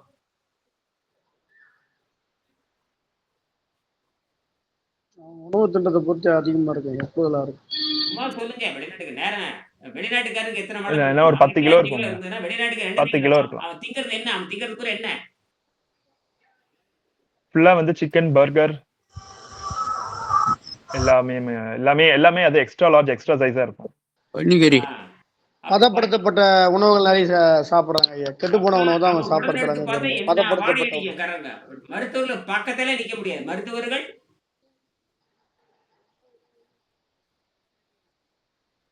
செயற்கை உணவுகள் தான் அவங்க அதிகமா சாப்பிடுறாங்க. மருத்துவர்கள் பக்கம் நிக்க முடியுமா? அறுக்கிறப்ப முடியாது, ஏதாவது முடியாது. அறுவை சிகிச்சை பட்டான்னு வச்சுக்கங்க, பெருங்குடல் அறுக்கணும், என்ன ஆகும்? அப்பா அறுத்தா அவ்வளவுதான். ஒரு ஒரு படத்துல என்னமோ படத்துல அந்த வடிவேல் படத்துல ஒரு மொட்டை எடுத்து வருவான். எப்பா மொட்டை. டெஸ்ட் பண்ணிட்டியா? டெஸ்ட் பண்ணிட்டேன், பிளட் டெஸ்ட் பண்ணியாச்சு, யூரின் டெஸ்ட் பண்ணியாச்சு, அப்புறம் மலை டெஸ்ட் அதுவும் பண்ணிட்டேங்க அப்படிம்பா. என்னையான்னு கேட்பான். ஒரு ஒரு புரியாத மாதிரி ஒரு பொட்டை ஐயா, ஐயா. கேட்பான். ஆபரேஷன் பண்ணதுக்கு முன்ன அவங்க இனிமா கொடுத்தாங்க ஐயா பண்றாங்க. நாம அவ்வளவு வந்து உடலை சுத்தம் பண்ணதுக்கு நம்ம இனிமாவை பயன்படுத்த சொல்றோம் அருமையா. அங்க அது லட்சக்கணக்கில் பணத்தை கொடுத்தாதான் இனிமா. இங்க நாம வந்து பிரியாவே அருமையா சொல்லி தரோம் இல்லையா இந்த நேர் மருத்துவத்துல. மலம் இப்ப பாருங்க, அவங்ககிட்ட இருக்கிற மலம் பாத்தீங்கன்னா நல்லா புரிஞ்சுக்கணும். அவன் வந்து ஒரு 4 கிலோ மலம் 3 கிலோ மலம் அது எடுத்து கொஞ்சம் இருக்குது எடுப்பான்னு வச்சுக்கங்க. ஆனால் மத்த மலம்ல என்னவா மாறி இருக்கு உடம்புல? விஷமா மாறி இருக்கும். இப்போ என்ற இறுகி கிலோ வந்து போயிருக்கும். பாத்தீங்கன்னா என்னோட எடை வந்துங்கன்னா 80 கிலோன்னு வச்சுக்கோங்க. 78 வச்சுக்கலாம். 78 தான் உண்மையான எடை. புரிஞ்சுக்கிறதுக்கு 80 சொல்றேன். 80 கிடையாது. 78 தான் ஆரம்பறப்போ. இப்ப என்ற 58 கிலோ. 58க்கு 78க்கு எவ்வளவு வித்தியாசம்? 20 கிலோங்கய்யா. 20 கிலோ மலம். என்னது? அது வந்து அந்த சதையா மாறி நமக்குள்ள இருக்கும் இல்லையா, அது ஃபேட்டா மாறி இருக்கலாம். ஆமா. அதான் மலம். ஃபேட்ன்றது மலம்னா அதாவது கழிவு. கழிவு. மலம்னா கழிவு தானுங்கண்ணா. கழிவு தான் வெளியேறிக்கிறது. உடல்ல இருக்கிற சுத்தம் பண்ணும்போது கழிவு வெளியேறி அப்ப போச்சு. இந்த 20 கிலோங்கிறது மலம். மலம்தான். அப்ப அந்த ரத்தத்துல ஃபேட்ன்னு சொல்றாங்களே, அது கூட வந்து அந்த கழிவுதாங்கய்யா. இல்லாட்டி அது உண்மையா மசிலா? ஃபேட்ன்றது மசிலா, அது இல்லாட்டி கழிவா? கழிவுகள் தான் சேரும் ஃபேட்ல. தின்னு அதுல எந்த ஒரு மாற்றமும் இல்லை. பிணமாக கழிவாக அது படியுது. அந்த கொழுப்பாக மாறுது. பயங்கர நாத்தம். அந்த பிணம் தான், அந்த கழிவு தான், இந்த உணவு தான். அது குறிப்பாக மாவுச்சத்து. குறிப்பாக என்னது? மாவுச்சத்து. குறிப்பாக மாவுச்சத்து கொழுப்பாக மாறி உடலில் பல பாகங்களில் படிந்து முக்கியமான உயிர் உறுப்புகள். முக்கியமான உயிர் உறுப்பு சொல்லுங்க பார்க்கலாம். முக்கியமான உயிர் உறுப்பு உள்ள நிறைய உயிர் உறுப்பு. என்னென்ன உறுப்பு? 2 3 உறுப்பு சொல்லுங்க. ஓகே. கல்லீரல், மண்ணீரல், கணையம். கணையம், மண்ணீரல், மண்ணீரல், நுரையீரல், நுரையீரல், அப்புறம் கிட்னி. சிறுநீரகம், அப்புறம் அவ்வளவுதான். இதுதான் ராஜ உறுப்புகள் சொல்றாங்க இல்லையா? இதயம், கல்லீரல், கணையம், நுரையீரல் இதெல்லாம் வச்சுக்கலாம். ஒரு கல்லீரல் வச்சுக்கலாம். கட்டாயம் சிறுநீரகத்தை எப்பவுமே முதல்ல சிறுநீரகத்தை சொல்லி பழகுங்க. சிறுநீரகம், கல்லீரல், கணையம் சொல்லிருங்க. சிறுநீரகம், கல்லீரல் இதான் முக்கியமா. கல்லீரல், சிறுநீரகம், கணையம் இந்த 3 தான் ரொம்ப முக்கியம். அப்புறம் நிறைய 70 பக்கம் 70 கிட்டத்தட்ட 65 66 இருக்குது. மேஜர் இன்னல் விட்டல் ஆர்கன் போட்டு பாருங்க. கிட்டத்தட்ட பாத்தீங்கன்னா அது போகும் 60க்கு மேல போகுது. அதெல்லாம் விட்டுருங்க. கணையம் ரொம்ப முதல்ல சிறுநீரகம், கணையம், கல்லீரல், அப்புறம் எல்லாம் சொல்லிட்டே போலாம். சரியா? இதுதான் பயங்கரமா பாதிக்கும். இதுல பூரா என்ன ஆகுதுன்னு கேட்டீங்கன்னா, இந்த மலம், இந்த கொழுப்பு, குறிப்பாக மாவுச்சத்து கொழுப்பாக மாறி இந்த உள்ளுறுப்புகள் பல பாகங்களில் படிந்து அதன் செயல்திறனை தடை செய்து மரணத்தை உறுதி செய்கின்றது. அப்ப நாம் இந்த மாதிரி கழிவு எடுக்கிறப்போ நான் 80 கிலோ 78 கிலோ எடையை வந்து நான் வந்து நீர்ப்பயிற்சி செய்து காய்கறி சாப்பிட்டு நீர்ப்பயிற்சி செய்து காய்கறி சாப்பிட்டு இப்படியே 100 நாள்ல 78 கிலோ மலத்தை 58 கிலோ உடலாக மாத்திட்டேன். அப்ப மனமற்ற தேகமாக மாத்தி விட்டேன். என்னது? மலமற்ற தேகம், இதுதாங்க அடிப்படை. குற்றமில்லாத உடல். இதுல என்ன சந்தேகம் இருக்கு? யாருக்கு சரஸ்வதி சந்தேகம் இருக்கா? சரஸ்வதி சரஸ்வதி இருக்காங்களா? அவங்க கேட்டுட்டு இருக்காங்கன்னு நினைக்கிறேங்கய்யா. அவங்க நேத்து கூட பதில் ரெஸ்பாண்ட் சொல்லட்டும். பண்ணல. அவங்க புதுசா சேர்ந்திருக்காங்க. அவங்க நண்பரோட கொடுத்து சேர்ந்திருக்காங்க. புத்தகம் அனைவருக்கு போய் சேர்ந்திருக்காங்க. உங்களுக்கு புத்தகம் உங்களுக்கு கிடைச்சிச்சா இன்னைக்கு? சரஸ்வதி உங்க பேசுறது நமக்கு கேட்கலன்னு நினைக்கிறேன். மேபி அதுல ப்ராப்ளம் இருக்கலாம்னு நினைக்கிறேன். மைக்கோட இண்டிகேஷன் அதுல இல்லையா? அவங்களுக்கு மைக்கோட இண்டிகேஷன் இல்ல. பேசுறாங்களா பேசலங்கிறது தெரியல. என்ன பேசுறாங்க ஒண்ணுமே தெரியலையே. ஆமா ஆமா. அவங்ககிட்ட எந்த பதிலும் வரல. ஏன்னா அவங்க புதுசா சேர்ந்திருக்காங்க. அவங்க எடை அதாங்கய்யா, மேபி அவங்க போட்டிருக்க ஹெட்செட் எதனா வந்து ப்ராப்ளமா இருக்கலாம், மேபி இருக்கலாம்னு நினைக்கிறேன். சரி முடிச்சுக்கலாம். மணி என்னாச்சு? 8:35 ஆச்சு. 8:40க்கு முடிச்சுக்கலாம் ஐயா. சரி 2வது பகுதி. அந்த 2வது பாடத்தை படிங்க. அதாவது அந்த அது கீழே படிங்க. ஓகேங்க. Page 159. It is no wonder then that yoga has existed for thousands of years. It is a complete holistic system of exercise. Besides lingering up the body, it emphasizes self-exploration and relaxation and making it a perfect physical tool for total health. தமிழ்ல படிங்க. யோகம் பல ஆயிரம் வருடங்களாக இருந்து வருவது ஆச்சரியம் அல்ல. இது மனதுக்கும் உடலுக்குமான முழுமையான ஒரு பயிற்சி. உடலுக்கு பயிற்சி கொடுப்பதுடன் மட்டும் நிற்காமல் யோகம் சுய ஆராய்ச்சியையும் மனப்பூரண ஓய்வையும் தருகிறது. உடலும் மனமும் கூடிய முழு ஆரோக்கியத்திற்கு இது ஒரு பூர்ணமான மார்க்கமாக விளங்குகிறது. யாருக்கு புரியுதுன்னு கேளுங்க. யாருக்கு புரியுது விளக்கம் சொல்லுங்க. யாராவது என்ன புரிஞ்சிருக்கீங்க சொல்லுங்க. என்ன புரிஞ்சிருக்கிறீங்க? யாராவது ஒரு வரி சொல்லுங்க. திருப்பி படிச்சு பாருங்க. யோகம் அப்படிங்கிறது வந்து பாத்தீங்கன்னா உடல் பயிற்சிங்கிறது வந்து ஆசனங்கள் அதுல கூடுதல் மெயின் வந்து ஆசனங்கள் தான் ஜாஸ்தி வரும். உடல் பயிற்சிங்கிறது வந்து பாத்தீங்கன்னா இப்ப ஜிம்முக்கு போய் தண்டால் பஸ் எடுக்கிறதெல்லாம் உடற்பயிற்சி கிடையாது. இந்த யோகத்தை பொறுத்த வரைக்கும் ஆசனங்கள் அதுல வந்து பாத்தீங்கன்னா மனதுக்கான தவ நிலைகள், தவ பிராக்டிஸ், தவம் செய்யறது, மூச்சு பயிற்சி பண்றது, இது எல்லாம் சேர்ந்ததுதான் யோகம்னு சொல்லுவாங்க. இந்த யோகம் தான் உடலையும் மனதையும் வந்து பதப்படுத்தும். உடலையும் மனதையும் பதப்படுத்தக்கூடியது வந்து இதுதான். அதாவது வந்து பாத்தீங்கன்னாக்கா உடல் வந்து நல்லா ஃபிளெக்சிபிளா இருக்கும். ஃபிளெக்சிபிளா இருக்கும்போது உங்களுக்கு அந்த உடல்ல வந்து எந்த விதமான தங்கு தடையும் வலிகள் எதுவுமே இருக்காது. தெளிவா இருக்கும். தெளிவா இருக்கும்போது மனம் சிந்தனை வந்து எளிமையான முறையில இருக்கும். அப்படிங்கிறப்ப உங்களுக்கு வந்து வாழ்க்கை வந்து இனிமையா இருக்கும். இதுதான் வந்து யோகம்ங்கிறது. ஆசனங்கள் அதாவது பிளஸ் வந்து மனதை சாந்தப்படுத்துறது தப நிகழ்ச்சி. இதெல்லாம் சேர்ந்ததுதான் யோகம். அருமை அருமை. இதுல இன்னொரு ஆச்சரியம் என்னன்னு கேட்டீங்கன்னா, நாம் நியமம் என்கிற 2வது படி செய்யறோம். அதாவது அட்டாங்க யோகத்துல 8 படி இருக்கு. நாம் இப்ப செய்யறது பாத்தீங்கன்னா 2ஆம் படி செய்யறோம். 2ஆம் படி செஞ்சு முடிச்சிட்டீங்கன்னா 3வது படியான ஆசனம் தேவையில்லை. ஏன்னா 4வது படியான காற்றிலே வாழ்கின்ற முறைக்கு இந்த உடம்பு மாறிவிடுகிறது. அப்படின்னா டபுள் ப்ரமோஷன் கிடைக்குது. என்ன ப்ரமோஷன்? Double promotion. அந்த காலத்துல பாத்தீங்கன்னா அந்த காலத்துல நல்லா படிக்கிற பையன் ஒரு 5ஆம் வகுப்புல 6ஆம் வகுப்பு நல்லா படிக்கிறானா அவனை 8ஆம் வகுப்புல போட்டுருவாங்க. 6ஆம் வகுப்பு படிக்கிறானா அவனை 8ஆம் வகுப்பு போடுவாங்க. அப்படித்தான் அந்த காலத்துல. அதுதான் வந்து குருகுல கல்வி முறைன்னு பேரு. இப்ப மானகட்ட கல்வி முறை இருக்கிறதுனால என்ன அளவு படிச்சாலும் சரி ஒரே மாதிரிதான் 100 மதிப்பாங்கன்னா அப்படியே அடுத்த வகுப்பு போகணுமே தவிர இப்ப நிறைய படிச்சுட்டான் நிறைய சாதனை பண்ணிட்டாங்கிறதுக்கு அவனுக்கு டபுள் ப்ரமோஷன் கொடுக்கறது இல்லை. சர் சி வி ராமன் வாழ்ந்த காலத்துல அப்படித்தான் இருந்துச்சு. அவர் வந்து சின்ன வயசுலயே வந்து PhD எல்லாம் பண்றாரு. நிறைய பெரிய கல்லூரிலேயே வகுப்பு எடுக்கிற அளவுக்கு திறமையா இருந்தாரு. அந்த மாதிரி தான். இப்ப நாம என்ன பண்ணோம்னா இந்த நியமத்தை செய்கின்ற பொழுது 3வது ஆசனம் என்ற இருக்க பயிற்சி தேவையே இல்லை. அப்ப எதுக்கு போயிடுறீங்க? 4வது காற்றில் வாழ்கின்ற பிராணாயாமத்துக்கு போயிடுறீங்க. அப்ப நியமம் செய்யறீங்க, ஆசனம் கிடையாது. நேரடியாக எதுக்கு போயிடுறீங்க? அப்ப உங்களுக்கு என்ன கிடைச்சிருக்கு? 2ல இருந்து எதுக்கு போயிடுறீங்க? 4. 2ல இருந்து எதுக்கு போயிடுறீங்க? 3 விட்டுட்டு 4க்கு போயிடுறோம். ஏன் 3 உங்களுக்கு வேண்டாம்னு சொல்றேன்? அதான் காற்றில் வாழக்கூடிய அப்ப பயன் காற்றுல இருக்கும்போது வாழ்றனால உடல் flexible. மூணாவது வந்து டபுள் ப்ரமோஷன். எது தேவையில்ல ஆசனம் பண்ண தேவையில்ல. ஏன்னா இப்ப காலை எப்படி நீட்டினாலும் பாத்தீங்கன்னா, காலை வந்து எப்படி நீட்டினாலும் ஒண்ணும் இல்ல. காலை மேல தூக்கி போடுறேன். இப்படி தூக்கி போடுறேன். இப்படி போடுறேன். போட்டு இருக்க டக்குன்னு புடிச்சுக்கிச்சு. அது சமமா இருந்துன்னு வச்சுக்கங்க, எப்படி நான் தூக்கி என்னால போட முடியும்? இந்த காலத்துக்கு போட முடியும்.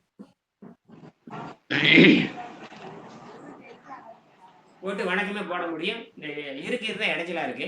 அதுல இதனால பெரிய விஷயம்லாம் ஒண்ணும் கிடையாது. நமக்கு வந்து உட்கார்ந்து எந்திரிச்சா அப்படியே எதுவும் வரக்கூடாது. கை, காலு, வலி எதுவுமே இருக்கக்கூடாது. என்ன திரவ பயிற்சி நீங்க நீர் பயிற்சி பண்றீங்க. திரவ பயிற்சி பண்ணாவே 99 விழுக்காடு முன்னேறி இருக்கீங்க. என்னது 99 விழுக்காடு. இந்த ஒரு விழுக்காடு தான் அந்த விஷயம் இருக்கு அதுல. உதாரணத்துக்கு நெல்லிக்காய் சாறுலயே நீங்க 100 வருஷம் நெல்லிக்காய் சாறை குடிச்சிட்டே 100 ஆண்டு வாழலாம். எத்தனை ஆண்டு? 100 ஆண்டு. மலம் கழிக்க தேவையில்லை, சிறுநீர் போக தேவையில்லை, பல்லு விளக்க தேவையில்லை, குடிக்க தேவையில்லை, பிச்சை எடுக்க தேவையில்லை, ஓட்டல் கடைக்கு போக தேவையில்லை, இளவு கருமாதிக்கு போக தேவையில்லை. என்னது இளவு கருமாதி இளவுக்கு போனாலும் இளவுக்கு போயிட்டு இருந்து குளிக்கணும்னு அவசியம் இல்லை. கல்யாணத்துக்கு போனா சாப்பிடணுங்கிற அவசியம் இல்லை. ஏன்னா இங்க பசிதாக கட்டுப்பாட்டுல இருக்கு. மனமும் இருக்காது. சரியா? அப்ப இவ்வளவு நன்மைகள் தருது. என்னது ஒரு நாளைக்கு குறைஞ்சபட்சம் 200 ரூபாய், குறைஞ்சபட்சம் ஒரு நாளைக்கு 150 ரூபாய் மிச்சம் ஆகுது. காலையில ஒரு 50 ரூபாய் செலவு மிச்சம், மத்தியானம் 50 ரூபாய் செலவு மிச்சம், ராத்திரி 50 ரூபாய் செலவு மிச்சம். ஒரு நாளைக்கு குறைஞ்சபட்சம் நீங்க 150 ரூபாய் மிச்சம் ஆகுது. ஒரு நாளைக்கு 150 ரூபாய் மிச்சம் ஆச்சுன்னா மாசத்துக்கு என்னாச்சு? மாசத்துக்கு என்னாச்சுங்க? 4500. 4500 ரூபாய்.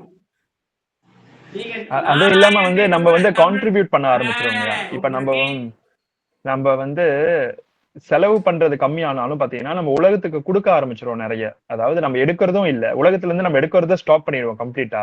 நம்ம வந்து கான்ட்ரிபியூட் பண்ண ஆரம்பிச்சிருவோம் ஆக்டிவா. திருப்பி கொடுக்க ஆரம்பிச்சிருக்கிறீங்க. இது வரைக்கும் உலகத்திலிருந்து எடுத்துக்கிட்டு இருந்தீங்க. இப்ப உலகத்துக்கு என்ன பண்றீங்க? திருப்பி கொடுக்குறீங்க. இதுதான் என்ன தெரியுமா அர்த்தம்? யோகத்தினுடைய மிக உச்சகட்ட நிலை. 10வது பாருங்க. திங்கரனை பாத்தீங்கன்னா அவருக்கு உற்பத்தி பத்தியே தெரியாது. உற்பத்தி எவ்வளவு கஷ்டம் தெரியும். உற்பத்தி பண்றது எவ்வளவு கஷ்டம். திங்கிறது ஒரே வினாடி தான். திங்கிறது ஒரு வேர்க்கலி வாயில போட்டு மென்னு தின்னு போடுறான். ஆனா அந்த வேர்க்கலி உற்பத்தி பண்றதுக்கு எத்தனை நாள் ஆகுது? கிட்டத்தட்ட 3 மாசம் 4 மாசம் இல்லாம ஒரு வேர்க்கலை உற்பத்தி பண்ண முடியாது. ஆனால் அது விலை கம்மியா கிடைக்குமா? இன்னும் கம்மியா கிடைக்குமா? 100 ரூபாய் சொன்னோம்னா 90 ரூபாய்க்கு தருவியா? 90 ரூபாய் சொன்னா 70 ரூபாய்க்கு தருவியா? இந்த வேற விவசாயிகள் உட்காந்துருக்காங்க இல்லையா? ஒரு நாளைக்கு தக்காளி 20 ரூபாய்க்கு போகும், ஒரு நாளைக்கு 2 ரூபாய்க்கு போகும். 2 ரூபாய்க்கு போற பாத்தீங்கன்னா டன்னு கணக்குல விளையும். 100 ரூபாய்க்கு போற பாத்தீங்கன்னா ஒரு தோட்டத்துல 500 கிராம் கூட 1/2 கிலோ கூட உற்பத்தி ஆகாது. அது மாதிரி தான் விவசாயிகள் என்ன பண்றாங்க? ஆர்வத்தின் காரணமாக ஒருத்தன் போட்டான்னு எல்லாரும் போட வேண்டியது. எல்லாம் தப்பா விவசாயம் பண்ணி மாட்டிக்க வேண்டியது. சரியா? முடிச்சுக்கலாம். சரி, கடைசியா இந்த இன்னொரு பாடத்தை படிங்க. அந்த அடுத்த பாடத்தை நிறைவு செஞ்சுக்கலாம். ஐயா ஒரு சந்தேகங்கய்யா. இந்த விவசாய பணியில ஈடுபடும் பொழுது இந்த அருவாள் வெட்டுறது, மண் வெட்டி இது ஏதாவது வெட்டிருச்சுனாக்கா அந்த காயங்களுக்கு என்னங்கய்யா செய்யலாம்? காயம் வந்து வழக்கம் போல நீங்க வெடிக்காயங்கள் ஏற்படுறவங்களுக்கு வழக்கம் போல வைத்தியம் பண்ணிக்கலாம். நம்ம மாதிரி சுத்தம் பண்றவங்க வந்து வெடிக்காயத்துக்கு ஆயின்மெண்ட் போட்டுக்கலாம். அதுக்கப்புறம் நீங்க நீர் பயிற்சி பண்ணிக்கிட்டே இருந்தீங்கன்னா அது தானே நல்லாயிரும். அவசரத்துக்கு நீங்க தைக்கிறதே பெரிய வெட்டுக்காயம் ஏற்படுத்தி தைச்சுக்கலாம். அப்ப அவரும் சிகிச்சை பண்ணிக்கலாம். ஒரு பெரிய காயம் ஒரு அறுவடை வெட்டி கை துண்டாக போச்சு. அப்ப ஒண்ணும் பண்ணிட்டு நேரம் போய் தைச்சு விடுற மாதிரி அவங்ககிட்ட போய் சேர்த்துக்க வேண்டியதுதான். ஜிஹெச் உடனே போயிட வேண்டியதான். அவன் தைச்சு விட்டுருவான். தைச்சு விட்டு ஒரு 10 நாளைக்கு மெடிசன் எல்லாம் கொடுத்துருவான். அதுக்கப்புறம் என்னன்னா அதுக்கப்புறம் நம்ம என்ன பண்ணா வீட்டுக்கு வந்ததுக்கு அப்புறம் நாம மீண்டும் உள்சுத்தம் செய்து வேகமா பண்ணப்புறம் வேகமா கை கூட ஆரம்பிச்சிடும். அந்த அவசர நேரத்துக்கு நீங்க வெளிக்காயம் ஏற்பட்டா அந்த அறுவை செய்யப்பட்டவங்க நீங்க போய் தெரிஞ்சிடணும். புரியுதா? போய் தைச்சிக்க வேண்டியது. நம்ம நேரம் கையை முடிஞ்சு வச்சு வெட்டிட்டான், விபத்து ஆகி போச்சு. அப்ப அவசரத்துக்கு போய் அவங்க தைச்சு விட்டுருவான். ஒரு 10 நாளைக்கு அவங்க கொடுக்குற மெடிசன் கொடுத்தாலும் வச்சுங்க, அந்த உள்ள இந்த கிருமிகள் வந்து வெளியிருந்து உள்ள போகாம போறது. அது எப்பவுமே உடம்பு பாத்தீங்கன்னா தானே குணமாக்கிடும். அந்த அவசரத்துக்கு ஒரு வாரத்துக்கு அவங்க சொல்றதை கேட்கறது அவ்வளவுதான்.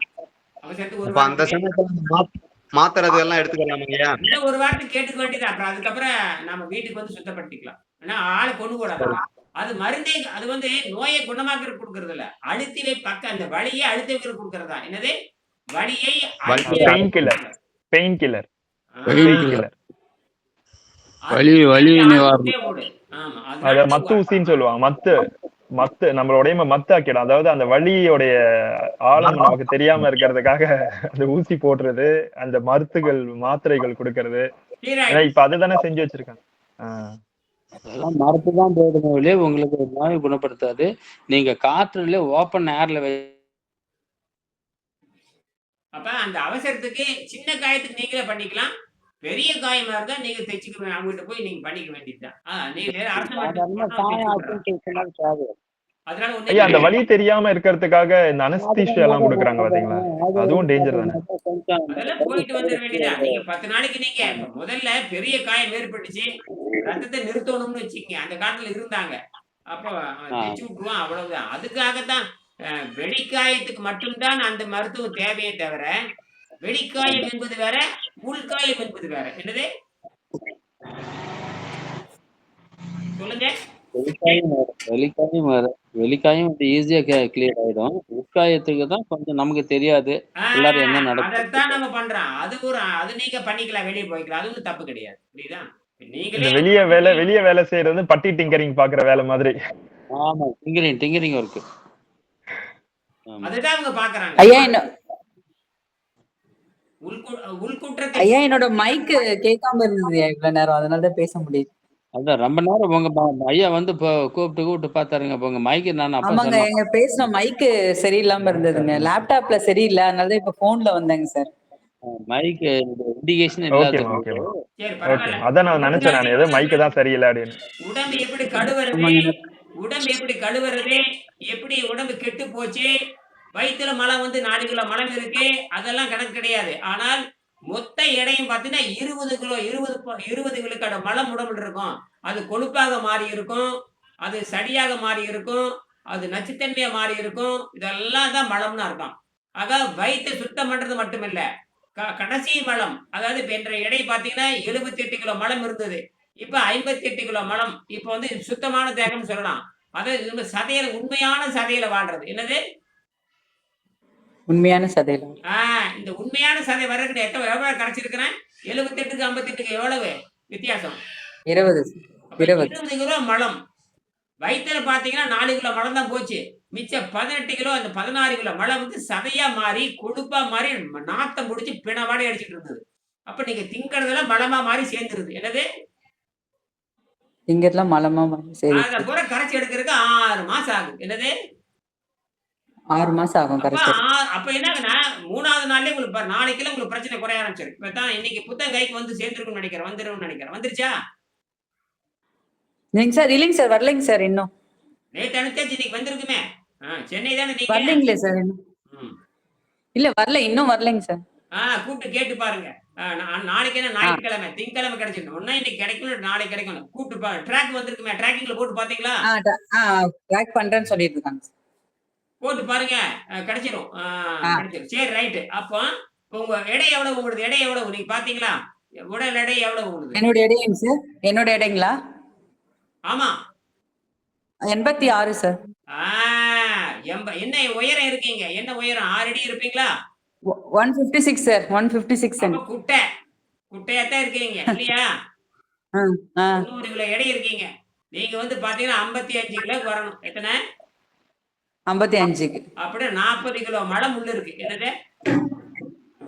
40 கிலோ மலம். 40 கிலோ மலம் நீங்க தின்னு தின்னு தின்னு தின்னு மலமா மாறி நிக்குது. அதுதான் ஆளை கொள்ளுது. புரியுதா? சரி, அப்ப 40 கிலோ மலம் கிடைக்கிறதுக்கு 6 மாசம் ஆகுது. தொடர்ந்து கவனிச்சுட்டு வாங்க. சரியா? நிறுத்திக்கலாங்களா? சந்தேகம் இருக்கா? முடிச்சிடலாம். நிறைவு செஞ்சுக்கலாம். நன்றி, வணக்கம். பழங்கள் எடுத்துக்க கூடாதா சார்? பழங்கள் யாராவது பதில் சொல்லுங்க. இப்ப யாராவது பதில் சொல்லுங்க. என்ன கேக்குறதுக்கு பதில் சொல்லுங்க. ஓகேங்க, பழங்கள் இப்போதைக்கு வேண்டாமா? இப்போதைக்கு அதாவது அந்த நடுநிலை வர வரைக்கும் எடுத்துக்க வேண்டாம். ஏன்னா அதுல வந்து அந்த கார்பானிக் ஆசிட்ஸ் இருக்கு, அதுலயும் சில குற்றம் இருக்கு. அந்த பழத்திலயும் பாத்தீங்கன்னா அதோட வேஸ்ட் இருக்கு இல்லையா, அதுலயும் வந்து டாக்ஸின்ஸ் இருக்கும். அதனால இப்போதைக்கு அது வேண்டாம் அப்படின்றதுனால. வேக வச்ச காய்கறி மட்டும்தான். ரா வெஜிடபிள்ஸ் எடுக்கலாமாங்க? வெள்ளரிக்காய் அந்த மாதிரி எல்லாம் அதுவும் வேக வச்சு தான் எடுக்கணும். எல்லாம் வேக வச்சதுதான். சரி, எதுக்கு வேக வச்சு சாப்பிடுறோம் சொல்லுங்க பார்க்கலாம். எதுக்கு வேக வச்சு சாப்பிடுறோம் சொல்லுங்க. தெரியலைங்களே சார். உங்களை விட்டுருங்க, நம்ம மாணவர்கள் சொல்லுங்க. ஏன் வேக வச்சு சாப்பிடுறோம் சொல்லுங்க. உடல் சுத்தம் வருது. அப்புறம் பச்சை காய்கறின்னா அது போய் அடைச்சிக்கணும். சரி, அப்புறம் அடைச்சிக்கணும்னா மலம் போகாது. மலம் போகாது. சரி சரி, அது பச்சை காய்கறி சாப்பிட்டா மலம் போகும், அது வேற. ஏன் வேக வச்சு சாப்பிடணும் சொல்லுங்க பார்க்கலாம். உள்ளுறுப்புகளுக்கு அதிகம் வேலை கொடுக்காம ஈஸியாக வந்துட்டு மலக்கழிவுகளை வெளியெடுத்து வர்றீங்க. இதுதான் உண்மை. இதுதான் ஓகே. ஈஸியா ஈஸியா. இப்ப புரியுதா? ஏன் வேக வச்சு சாப்பிடணும்? எளிதில் செரிமானமாகி உடனடியாக வெளியேறும் என்பதற்காகத்தான்.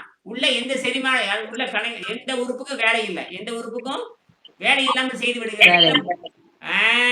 அப்போ உணவு சாப்பிட்ட மாதிரி இருக்கணும், எந்த உறுப்புக்கும் வேலையும் கொடுக்க கூடாது, மனமும் வெளியே போயிடணும். இதெல்லாம் புத்திசாலி, இதெல்லாம் நுண்ணறிவுன்னு பேரு. என்ன அறிவு?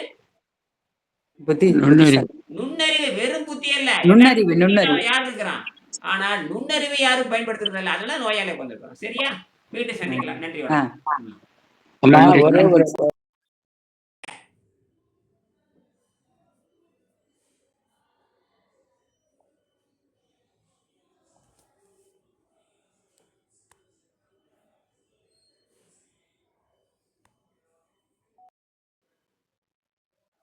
வெள்ளரிக்காய் இருக்குது, வெள்ளரிக்காய் வேக வச்சு சாப்பிடக்கூடாது.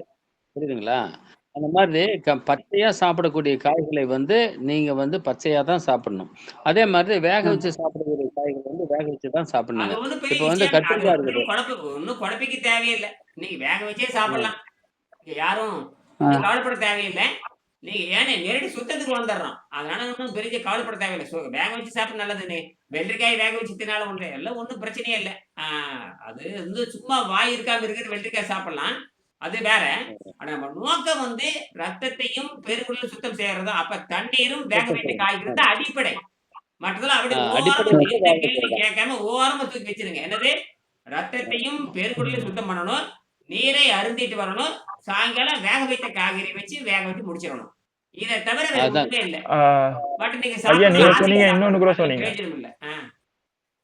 நீங்க சொன்னீங்க எலுமிச்சை பழமும் அதுல புளிஞ்சிக்கலாம் அப்படின்னு சொன்னீங்க. கொஞ்சம் எலுமிச்சை புளிஞ்சிட்டு நன்கு சுத்தமாக சுவையும் கிடைக்கும். நான் வெள்ளரிக்காய் முத்திர வெள்ளரிக்காய் மலிவா கிடைக்கும். சின்ன வெள்ளரிக்காய் 10 ரூபாயும்பா, பெரிய வெள்ளரிக்காய் அதாவது சின்ன வெள்ளரிக்காய் 10 ரூபாங்க, முத்தி போன வெள்ளரிக்காய் 5 ரூபாம்பா. நான் அதை மட்டும் வாங்கிட்டு வருவேன். 5 ரூபா வெள்ளரிக்காய் கூட பெருசு பெருசு, அது 1 கிலோவே இருக்கும். வாங்கிட்டு வந்து அப்படியே ஆவியில வச்சு அப்படியே சாப்பிட்டுருவேன். ஒரே மணி நேரத்துல சொயின்னு போகும், 1 மணி நேரத்துல வெளிக்கும் போயிடும். ஆச்சரியமா இருக்கும். வெள்ளரிக்காயவே வேக வச்சு சாப்பிட்டீங்களா? ஆமா, எனக்கு சீக்கிரம் வெளிக்கு போகணும், அவ்வளவுதான். அது எதுக்கு உள்ள இருந்து இருக்கிறாங்க பிடிச்ச அளவு. கான்டெக்ஸ்ட் என்ன, உள்ள இருக்க அழுக்க வெளியாக்கணும், அவ்வளவுதான். அது வந்து எந்த அளவுக்கு நமக்கு ஈஸியா சாப்பிடணுமோ அந்த அளவுக்கு சாப்பிட்டுட்டு வெளியாக்கணும், அவ்வளவுதான். அதுதான் எனக்கு புரிஞ்சது. அதனாலதான் ஐயா சொல்லும் போது ஏன் வந்து நம்ம எலுமிச்சை பழம் சேர்க்கிறோம் அப்படின்னு எனக்கு கேள்வி இருந்துகிட்டே இருந்தது. பேரிச்சம்பழம்ல எலுமிச்சை பழம் சேர்க்க சொன்னீங்க, காய்கறியில எலுமிச்சை பழம் சேர்க்க சொன்னீங்க. அப்புறம் நீங்க சொன்னீங்க ஜஸ்ட் அந்த எலுமிச்சை பழம் மட்டும் எடுத்து வாயை தேய்க்க சொன்னீங்க, ஈறுகள் எல்லாம் தேய்ச்சு பல்ல கிளீன் பண்ண சொன்னீங்க. அப்பதான் நான் புரிஞ்சது, ஓஹோ அதை வந்து சுத்தப்படுத்தும்.